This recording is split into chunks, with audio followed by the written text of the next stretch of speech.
Natural study centre में आप लोग का फिर से वेलकम है। और आज हम इधर उधर का बात नहीं करेंगे, डायरेक्ट टॉपिक पर बात करता हूँ। आज फर्टिलाइजेशन पढ़ना है। फर्टिलाइजेशन मतलब हो गया union, fusion of male and female gamete to form diploid zygote is known fertilisation. Simple क्या हो गया, स्पर्मेटोजेनेसिस मेल में हुआ, oogenesis फीमेल में हुआ, स्पर्मेटोजेनेसिस से स्पर्म बना, oogenesis से ओवम बना। अब क्या होता है कि दोनों हैप्लॉइड है, दोनों को यूनियन होना है, दोनों को मिलना है और उसके बाद डिप्लॉयड जाइगोट बनाना है।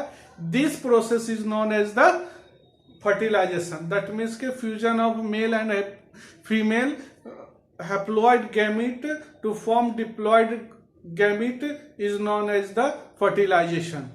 ओके, तो फर्टिलाइजेशन में तो ये होना है, लेकिन इसका क्या क्या स्टेप होगा आप देख लीजिए। जब स्पर्मेटोजोआ मेल में बना तो उसको फीमेल बॉडी में ट्रांसफर होना है, फीमेल बॉडी में ट्रांसफर होगा, फिर आगे का वो प्रोसेस करेगा। तो जैसे ही स्पर्म जो है फीमेल बॉडी में ट्रांसफर होता है उसको इंसेमिनेशन कहते हैं। क्या कहते हैं? इंसेमिनेशन कहते हैं। इंसेमिनेशन हुआ, सीमेन जो है बॉडी फीमेल बॉडी में एंट्री किया और एंट्री करने के बाद क्या होगा कि सेमिनल फ्लूइड के माध्यम से वो स्पर्म जो है वो क्या कर रहा है, स्विमिंग कर रहा है। किसके? टेल के हेल्प से वो स्विमिंग करते हुए यूट्रस होते हुए वो कहां पहुंच गया? फ्लोपियन ट्यूब के पास। फ्लोपियन ट्यूब में बार बार मैंने बताया है स्टियम और एम्पुला के बीच में ये जाके फर्टिलाइजेशन होगा। कहां होगा? इस एम्पुला और स्टियम के बीच में फर्टिलाइजेशन का प्रोसेस होगा। इतना दूर तक स्पर्मेटोजुआ को ट्रेवल करना है, ठीक है। फिर जाके वो जो है ओवम के पास आएगा, ओवम के पास आएगा तब जाके फर्टिलाइजेशन की प्रोसेस होता है, ठीक है। देखते हैं फर्टिलाइजेशन कैसे होता है।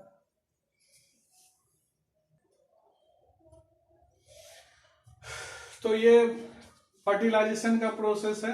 फर्टिलाइजेशन को इस प्रकार से डिफाइन कर सकते हैं, the process in which fusion of pronuclei of sperm that is haploid and ovum that is also haploid takes place, thus diploid zygote is formed is called fertilization in simple word।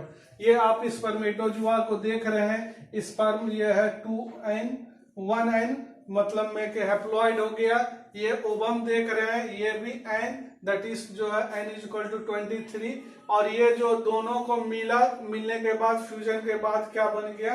2n, ये जो है 46, ये जो है zygote बन गया है। इसी को जो है इसी प्रोसेस को फर्टिलाइजेशन कहते हैं। अब देखिए कि अब स्पर्मेटोजुआ को आपको ओवम के पास आना है तब जाकर जाइगोट का फॉर्मेशन होना है, ठीक है। इस प्रोसेस को हम लोग देखते हैं कैसे होता है। पहले इसको राइट डाउन करिए।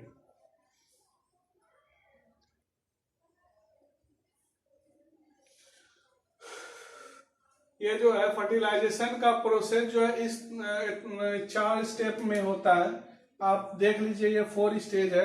पहला क्या होता है? Union of male and female gametes होता है। Union of male and female gamete जब होगा तो इसको सेनगैमी कहते हैं। क्या कहते हैं इसको? सेनगैमी कहते हैं। उसके बाद इंटरमिक्सिंग ऑफ साइटोप्लाज्म होता है, उसको क्या कहते हैं? प्लाज्मोगेमी कहते हैं। जब इंटरमिक्सिंग ऑफ साइटोप्लाज्म जब मिलेगा तब उसको जो है प्लाज्मोगेमी कहेंगे। उसके बाद fusion of pronuclei of sperm and ovum होगा। जब fusion of pronuclei of sperm और ओवम होगा तब उसको कैरियोगेमी कहेंगे। और जब इंटरमिंगलिंग ऑफ देयर क्रोमोसोम जब इंटरमिंगलिंग करेगा, एक दूसरे में मिक्सिप करेगा, तब उसको एम्फीमिक्सिस कहते हैं। उसको क्या कहते हैं? एम्फीमिक्सिस कहते हैं। यहाँ पर 4 टर्म्स है, ये 4 स्टेप में होता है, इसलिए 4 टर्म्स आ गया। पहला कौन सा आया? Union of male and female gametes जो होता है सेनगेमी कहलाया। दूसरा क्या? इंटरमिक्सिंग ऑफ साइटोप्लाज्म जो है प्लाज्मोगेमी कहलाया। उसके बाद क्या? Fusion of pronuclei of sperm और ओवम जो है कैरियोगेमी कहलाया। उसके बाद इंटरमिंगलिंग ऑफ देयर क्रोमोसोम, ये जो है एम्फीमिक्सिस कहलाया। ये जो है आप राइट डाउन कर लीजिए। यही 4 स्टेप में जो होता है कि आपका फर्टिलाइजेशन का प्रोसेस चलता है। ये राइट डाउन कीजिए।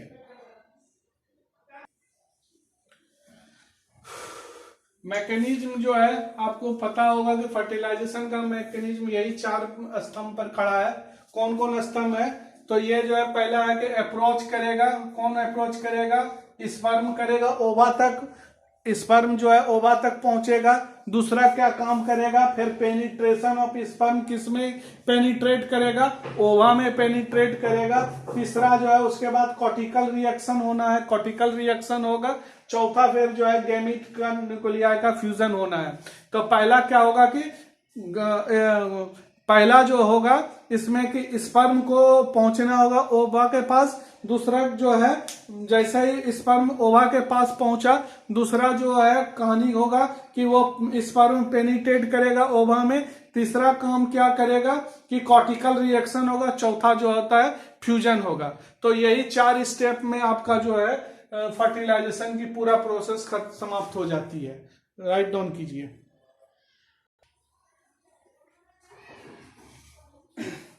अप्रोच ऑफ स्पर्म में क्या करना है? स्पर्म जैसे ओवा के पास पहुंचेगा तो पहला तो आपको हम बोले थे कि कॉपुलेशन के दौरान में जो है male insert its erectile penis in the vagina of female and release, कितना रिलीज करता है? 3.5 ml of seminal fluid release करता है। This process is known as the ejaculation या इंसेमिनेशन कहलाता है। आपको जैसे ही ड्यूरिंग कॉपुलेशन होता है कि मेल जो है आपका फीमेल बॉडी में जो है 3.5 ml जो है सेमिनल फ्लूइड जो है वो रिलीज आउट करता है, और यह इस प्रोसेस को जो है एजिकुलेशन या इंसेमिनेशन कहलाता है। ठीक है। उसके बाद क्या करेगा? स्पर्म जो है स्विम करेगा। बता दिया था मैंने कि स्विम करेगा, तैरेगा और सेमिनल वेसिकल्स सेमिनल फ्लूइड में by lashing movement of their tail, tail के मदद से वो जो है वो ऊपर की ओर जाएगा। किस रेट से जाएगा? 1 to 4 mm पर मिनट के रेट से जो है वो ऊपर की ओर जाएगा। The sperm swim towards the fallopian tube, fallopian tube के पास जाएगा थ्रू द यूट्रस, यूट्रस से होते हुए। ठीक है।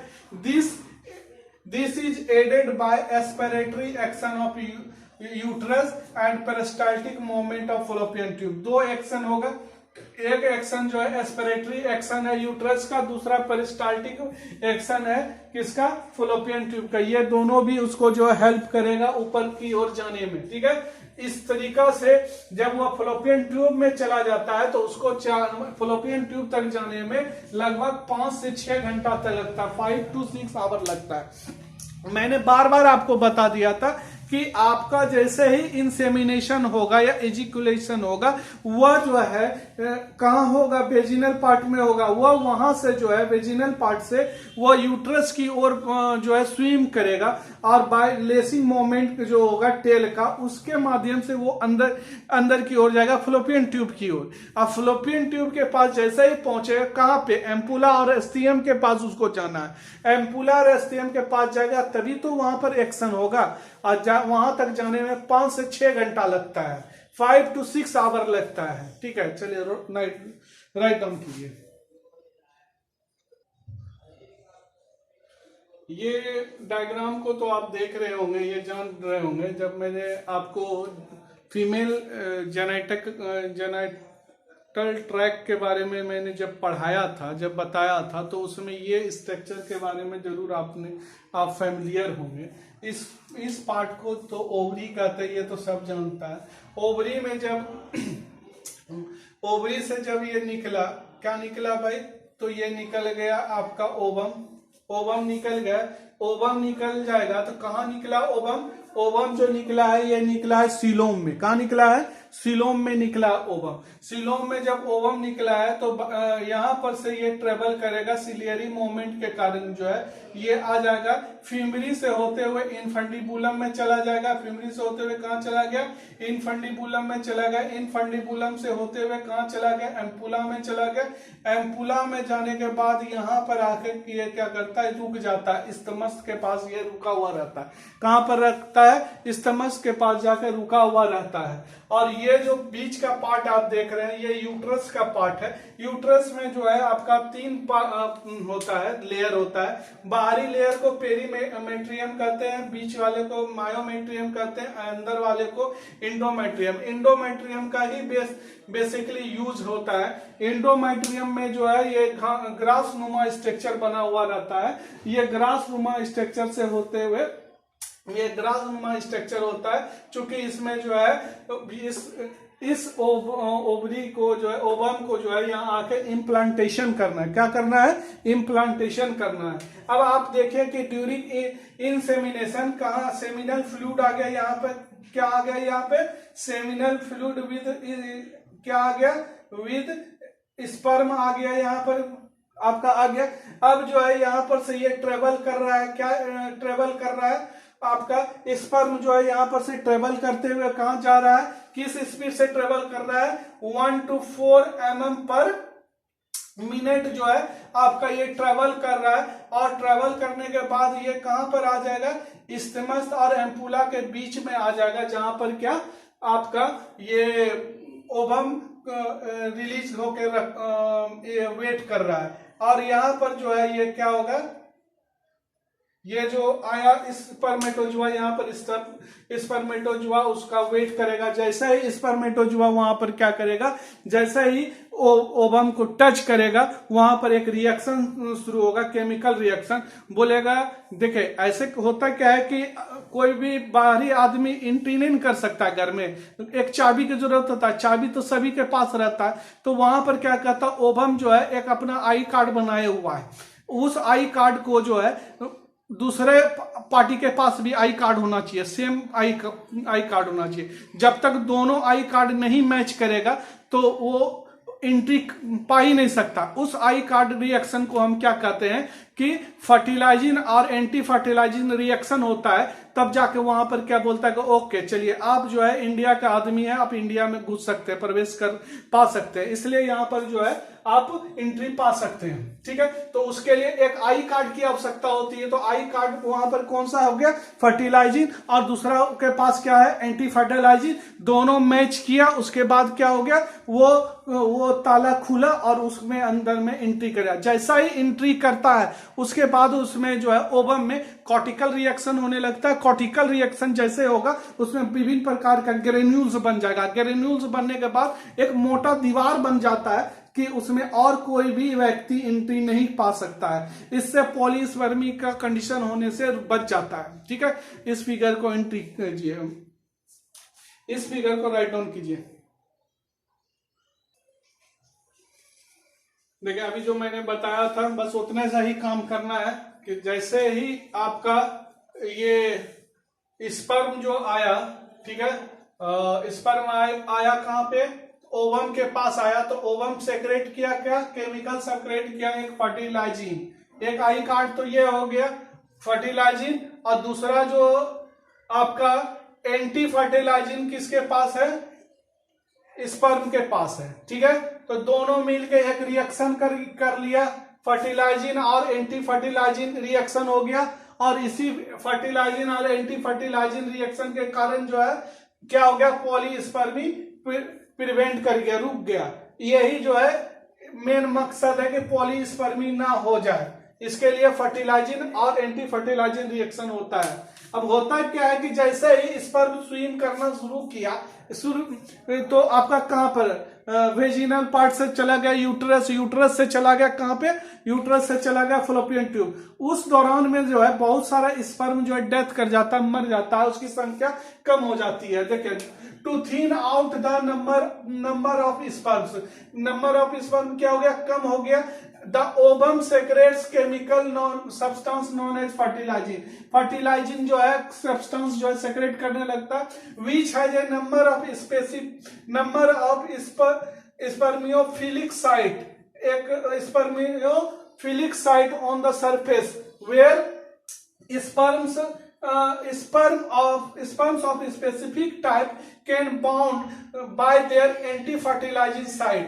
अब क्या होता है कि बहुत सारे ओवम में बहुत सारा एक जो है साइट बना रहता है, स्पर्मियोफिलिक साइट्स रहता है, वह जो है वहां पर जो है ये क्या होता है, फर्टिलाइजिंग केमिकल सेक्रेशन कर लेता है, और जैसे ही वो आई कार्ड जो हो गया, ओवम का आई कार्ड हो गया फर्टिलाइजिंग, अब जो है स्पर्म आया, वो अपना जो है दूसरा आई कार्ड एंटी फर्टिलाइजिंग कहलाया, तब जाके वहां पर क्या होता है, एंटी फर्टिलाइजिंग साइड से जो है वो दोनों जो है मैचअप कर लेता है, सट जाता है, और वह जैसा ही रिएक्शन होता है फर्टिलाइजिंग और एंटी फर्टिलाइजिंग रिएक्शन का, वह जो है केवल जैसे चाबी और ताला में केवल एक ही प्रकार का ताला चाबी से खुलता है, उसी प्रकार से यहाँ फर्टिलाइजिंग और एंटी फर्टिलाइजिंग एक ही स्पर्म को एंट्री करवाएगा। ठीक है, एंट्री जैसे किया पॉलीस्पर्मी प्रिवेंट कर गया।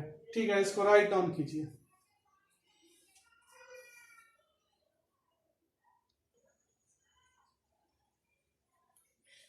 ये एक बात नोट करने लायक है इसमें कि जब ओवम रिलीज होता है ओवरी से, वह केवल जो है 24 आवर्स ही फर्टिलाइजेशन करने योग्य रहता है। ऐसे तो ये जो है आपका 72 आवर्स तक ये जीवित रहता है, लेकिन फर्टिलाइजेशन जो होता है ओनली ये जो है 24 आवर्स तक ही कर सकता है, उसके अलावा नहीं कर सकता है। तो fertilisability period of ovum is only 24 hours, though it can live for about 72 hours।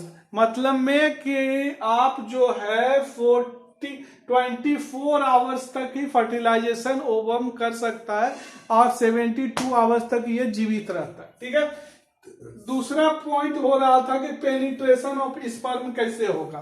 तो आपको हम बताए थे कि जैसे ही ये स्पर्म जो है कांटेक्ट में आता है, और वह जो है वहां पर क्या होता है कि केमिकल रिएक्शन होता है। कौन सा रिएक्शन होता है, केमिकल रिएक्शन होता है। तो क्या होता है कि आप याद कीजिए कि स्पर्म के मुंह माने के हेड के पास में जो है एक कैप लगाता है, उस कैप में एक्रोसोम का अमाउंट बहुत ज्यादा था, उसमें वह जो है अंडरगो एक केमिकल सेक्रेशन करता है। कौन सा, एक्रोसोमल रिएक्शन के माध्यम से यह जो है स्पर्म लाइसिन कहता है, लाइसिन से यह जो होता है एसिडिक प्रोटीन होता है, एसिडिक प्रोटीन रहता है।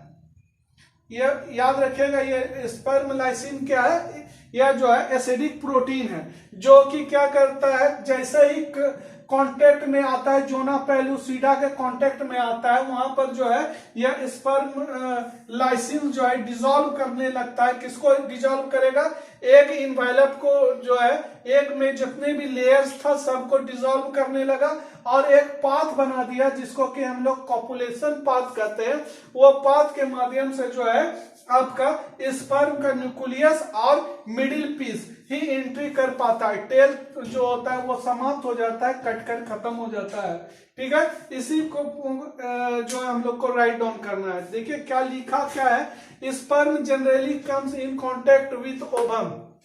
स्पर्म जो है ओवम के साथ जो है कांटेक्ट में आता है, किसके द्वारा में, एनिमल पोल के थ्रू में आता है। ठीक है, जैसे ही पेनिट्रेशन ऑफ स्पर्म जो है एक प्रकार का केमिकल मैकेनिज्म है। In this acrosomes of the sperm undergoes acrosomal reaction,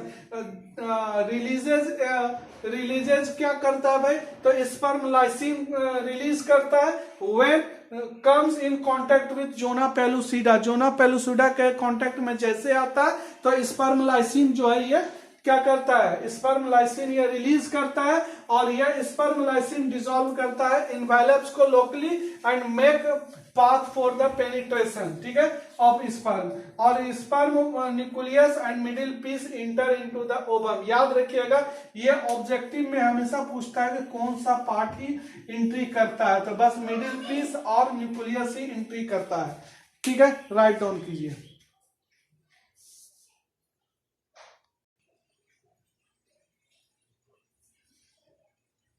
अब जो है तीसरा स्टेप है कॉर्टिकल रिएक्शन।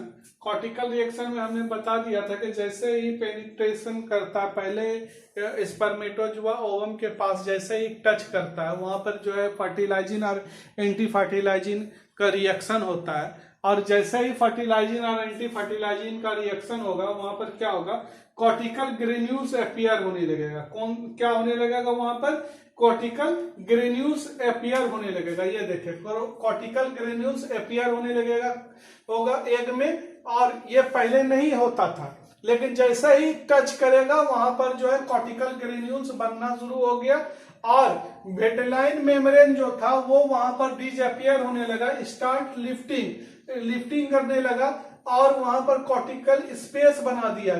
क्या बना दिया? कॉर्टिकल स्पेस बना दिया, और उस स्पेस को क्या कहा है हम लोग? पेरी वेटेलाइन स्पेस करने लगे। क्या करने लगे? Perivitelline space. अब क्या होगा कि ये जो ग्रेन्यूल्स है वो ग्रेन्यूल्स पेरी वेटेलाइन स्पेस में भी वो एंट्री कर जाएगा, उसमें भी भर जाएगा, और वहां पर जो है जितना भी जगह है पेरीवेटेलाइन स्पेस में भी ये जो है एक्सोसाइटोसिस के माध्यम से ये उसमें भी चला गया, और एक बड़ा सा मोटा सा लेयर ग्रेन्यूल्स का बना दिया, दीवार बना दिया, थिकनेस कर दिया है कि वो जो है किसी भी प्रकार का दूसरा, किसी भी हालत में दूसरा स्पर्म इसमें एंट्री ना करे। यह इसलिए होता, इस मेम्ब्रेन, ये जो मोटा सा लेयर है ये लेयर कभी दिखाई नहीं देता है, लेकिन जैसे ही ये कॉर्टिकल रिएक्शन शुरू होता है तभी दिखाई देता है। इसलिए इस मेम्ब्रेन को फर्टिलाइजेशन मेम्ब्रेन कहा। किसने कहा था? एंडरसन ने कहा था 1986 में। और इसने जो है ये मेम्ब्रेन को किसने कहा था? एंडरसन ने 1986 में इसको क्या कहा था? आपको फर्टिलाइजेशन मेम्ब्रेन कहा था, ठीक है। और जैसे ही पेनिट्रेशन होगा ओवम में जो है स्पर्म का होगा, तो ओवम में बहुत सारा मेटाबॉलिक चेंजेस आ जाएगा। पहला चेंज क्या है? तो डीपोलराइजेशन हो गया और इंक्रीज परमेबिलिटी ऑफ मेम्ब्रेन। पहला कौन सा हो गया? डीपोलराइजेशन हो गया। दूसरा जो है परमेबिलिटी जो होता है प्लाज्मा मेम्ब्रेन का वो बढ़ गया। रेट ऑफ प्रोटीन सिंथेसिस बढ़ जाएगा, रेट ऑफ रेस्पिरेशन बढ़ जाएगा, जिसके कारण कि ऑक्सीजन जो है अधिक से अधिक मात्रा में ऑक्सीजन की आवश्यकता पड़ती है, ठीक है। तो आप देख लीजिए कि इस तरीका से आप कॉर्टिकल रिएक्शन में जैसे होगा, मुख्य बात इतने जान लीजिए कि कॉर्टिकल ग्रेन्यूल्स का निर्माण होगा, वेटेलाइन मेम्ब्रेन जो है वो लिफ्ट करना शुरू कर दिया और एक स्पेस बना देगा, उसको पेरी वेटेलाइन स्पेस कहते हैं। उस स्पेस में भी ग्रेन्यूल्स जो है एंट्री कर जाता है, और जितना भी एरिया मिल रहा है सभी में जो है ग्रेन्यूल्स जाने लगा, और एक अच्छा खासा मोटा सा दीवार बना दिया। बोला कि नहीं, अब कोई स्पर्म इसमें एंट्री नहीं करेगा। इस दीवार को जो है एंडरसन ने 1986 में कौन सा का? फर्टिलाइजेशन मेम्ब्रेन का। और इस फर्टिलाइजेशन मेम्ब्रेन के जैसे ही स्पर्म एंट्री करता है बहुत सारा मेटाबॉलिक चेंज आ जाता है ओवम में। पहला क्या होता है? डीपोलराइजेशन होता है, दूसरा परमेबिलिटी आ जाता है, तीसरा जो रेट ऑफ सिंथेसिस प्रोटीन बढ़ जाता है, तीसरा क्या हो जाता है? उसके बाद ऑक्सीजन कंजप्शन जो है बढ़ जाता है, ठीक है। ये सारा चीज घटनाएं घटती हैं, ये राइट डाउन कर लीजिए।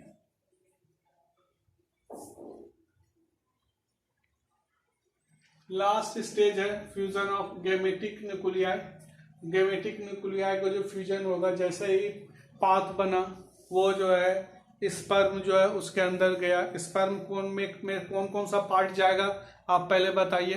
तो स्पर्म का 2 पार्ट गया, एक जो है न्यूक्लियर पार्ट गया, दूसरा मिडिल पीस गया। टेल तो खत्म हो गया, और उस पर जो आगे में न्यूक्लियस का आगे में जो कैप था वो तो डिसॉल्व हो गया, एक्रोसोमल लाइसिन स्पर्म लाइसिन बन के निकल गया, खत्म हो गया।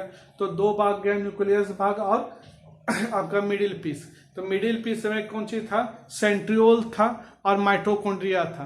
तो सेंट्रियोल जो है स्पेंडल फाइबर का फॉर्मेशन कर देगा, और न्यूक्लियस जो है जैसा ही अंदर जाएगा वहां पर जो है उसका न्यूक्लियर मेम्ब्रेन जो है वो न्यूक्लियर मेम्ब्रेन डिसॉल्व होना शुरू कर देगा। न्यूक्लियर मेम्ब्रेन जैसे ही डिसॉल्व करेगा, क्रोमोसोम जो है स्पेंडल फाइबर के साथ अरेंज हो जाएगा, और जो है उसके पहले जो है साइटोप्लाज्म जो है स्पर्म का साइटोप्लाज्म और ओवम का साइटोप्लाज्म दोनों मिक्स करेगा, उसको प्लाज्मोगेमी कहेंगे, ठीक है।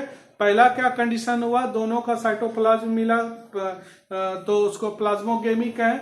उसके बाद जो है न्यूक्लियर मेम्ब्रेन डिसॉल्व हो गया और स्पेंडल फाइबर पर अरेंज हो गया, और उसके बाद क्या हो गया कि जैसे ही इस इंटरमिक्सिंग हो रहा था, इंटरमिंगलिंग हो रहा था आपका क्रोमोसोम्स का, और उसी को एम्फीमिक्सिस कहने लगे हम लोग। और उसका जैसे ही वो क्रिया खत्म हो गया, उसको क्या करने लगे, सेंकैरियोन कहने लगे। और उस जाइगोट को जो है हम लोग डिप्लॉयड जाइगोट करने लगे, और वो 2n=46 बन गया। ठीक है, आप देख लीजिए।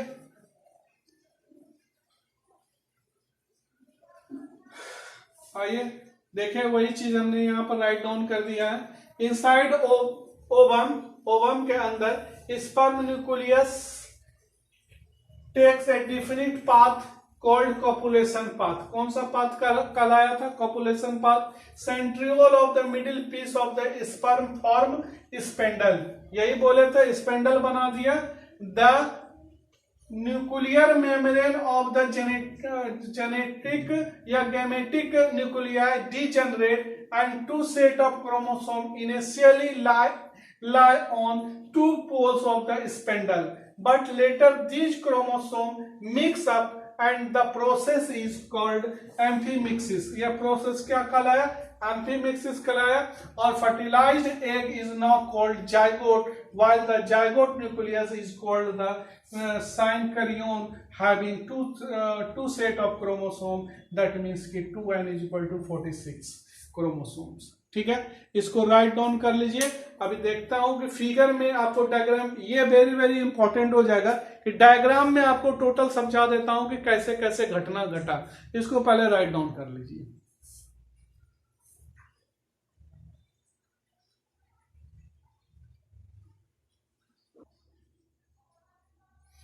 ये देखिए, फर्स्ट स्टेप में जो है आप आइए, तो इसमें जो है स्पर्मेटोजुआ है और ये ओवम है। ठीक है, ये दोनों को जब मिलेगा तब जाकर ये फर्टिलाइजेशन कहलाएगा। अब मिलने का प्रोसेस क्या है आप देख लीजिए कि स्पर्मेटोजुआ में यहाँ पर जो है कैप लाइक स्ट्रक्चर है। इस कैप लाइक स्ट्रक्चर में एक्रोसोमल एंजाइम भरा हुआ है जिसको कि स्पर्म लाइसिन कहते हैं। उसके बाद न्यूक्लियस है, ये सेंट्रियोल है, इसके यहाँ पर जो है माइटोकॉन्ड्रिया है, और ये जो है टेल पार्ट है। ठीक है, ये आपको बता दिया गया था। ये ओवम है, ये भी बता दिया गया था। अब जो है फर्स्ट स्टेप में तो यहाँ पर खत्म गया। दूसरा स्टेप में है कि ये टच किया। ठीक है, जैसे ही ये टच करेगा किसको? कोरोना रेडिएटा को टच करेगा। कोरोना रेडिएटा को जैसे ही टच करेगा, इससे जो है इसका ये वाला जो पार्ट है ये डिसॉल्व हो जाएगा। कोरोना रेडिएटा का भी डिसॉल्व हो जाएगा और स्पर्मेटोजुआ का भी डिसॉल्व होगा। और इसमें जो क्रोमोसोमल लाइसिन था, स्पर्म लाइसिन था, वो स्पर्म लाइसिन इसमें आना शुरू कर दिया। और जैसे जैसे स्पर्म लाइसिन आएगा, ये क्या करेगा? ये इसको डिसॉल्व करेगा। डिसॉल्व जैसे ही करेगा तो यहाँ पर एक पाथ बना देगा। इस पाथ को हम लोग क्या कहेंगे? कॉपुलेशन पाथ कहेंगे। क्या कहेंगे इस पाथ को? कॉपुलेशन पाथ कहेंगे। यहाँ पर एक कॉपुलेशन पाथ बना दिया। और उसी समय एक और घटना घट रही है कि आपका कॉर्टिकल रीजन में एक ग्रेन्यूल्स बनना शुरू कर दिया है। ये जो है कॉर्टिकल ग्रेन्यूल्स कहलाने लगा। और ये ग्रेन्यूल्स जो है इतना मात्रा में बनने लगा कि ये जो है आपका बेटेलाइन का पहला मेम्ब्रेन था, उसको भी उस पर भी चला गया। और ये पूरा हार्ड और बहुत ज्यादा बना दिया, मोटा थिक लेयर बना दिया। ये इसलिए बनाया जाता है ताकि इसमें जो है आपका दूसरा स्पर्म एंट्री ना कर सके। क्या कर सके? ये कॉपुलेशन पाथ को छोड़कर बाकी सारे एरिया में ये जो है आपका ये सील पैक कर देता है। कौन सा? ये कॉर्टिकल ग्रेन्यूल्स। अब जैसे ही ये कॉपुलेशन पाथ बन गया तो आपका ये जो है स्पर्म का न्यूक्लियस जो है ये माइग्रेट करेगा। किसमें जाएगा? ओवम में जाएगा। और उसके बाद ये मिडिल पीस भी जाएगा। ये टेल पे पार्ट जो है ये क्या होगा? ये खत्म हो जाएगा, डिसॉल्व हो जाएगा। तो दो पार्ट डिसॉल्व हो गया। ये जो हेड पार्ट जो था, ये कैप था, एक्रोसोमल कैप था, वो डिसॉल्व हो गया। और ये टेल जो था वो डिसॉल्व हो गया। अब जो है तीसरा स्टेज में आइए कि आप यहाँ देख रहे हैं कि इसमें क्या था?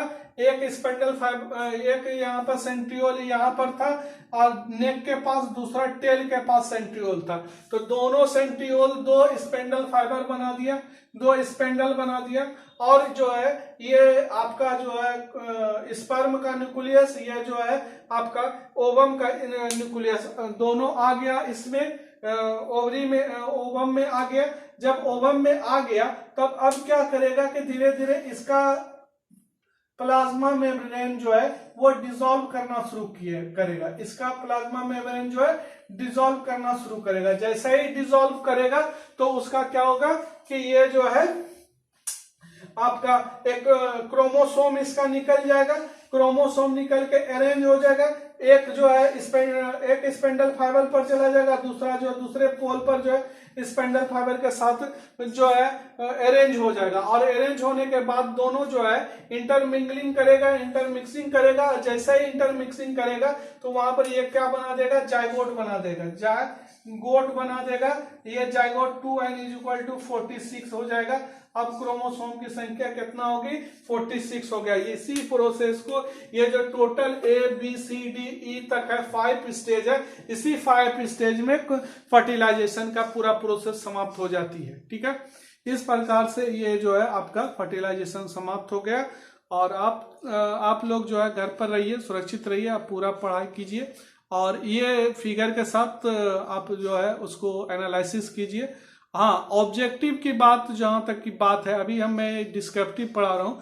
ऑब्जेक्टिव डील करने के लिए आप जो है हमारे फेसबुक ग्रुप है एक, उस फेसबुक के ग्रुप पर जो है नेचुरल स्टडी सेंटर भागलपुर करके है, उसमें आप जो है ऐड हो जाइए। उसमें जो है आपको डेली जो है आपको 10 ऑब्जेक्टिव दिया जाता है। 10 ऑब्जेक्टिव का जो है शाम तक में फिर जो है हम उसका आंसर भी दे देते हैं। इस तरीका से आपको 10-10 जो है प्रैक्टिस हो रहा है। ठीक है, अब जो है दूसरा है, आपको अगर कोई और समस्या आ जाए तो ये हमारे व्हाट्सएप नंबर है 9473037707। इस पर आप कांटेक्ट करिए और आप अपना समस्या लिख के भेज सकते हैं। अनर्गल समस्या मत भेजिएगा। और हाँ, सब्जेक्ट से रिलेटेड समस्या भेजिए।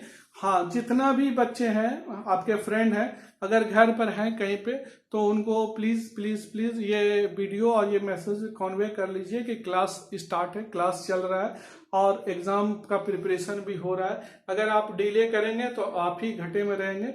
सारे बच्चे को बता दें। हाँ, और थ्योरी जो मैं दे रहा हूँ हमको लगता है डिस्क्रिप्शन इनफ है, इससे ज्यादा डिस्क्रिप्शन की कोई आवश्यकता नहीं है। अगर आपके पास और बुक है, और बुक पढ़ लीजिए, और हमको लगता है दैट इज इनफ। इसके ऑब्जेक्टिव भी सॉल्व हो जाएगा और आपका थ्योरी भी हो जाएगा। That's all. और आप हमारे इस चैनल को ज़्यादा से ज़्यादा, इस वीडियो को सब्सक्राइब करें, लाइक करें और जितना जल्दी ज़्यादा से ज़्यादा इसको डिस्ट्रीब्यूट करें ताकि सारे बच्चे पढ़े लिखे और किसी को कोई दिक्कत नहीं हो। थैंक यू, फिर मिलेंगे, बाय।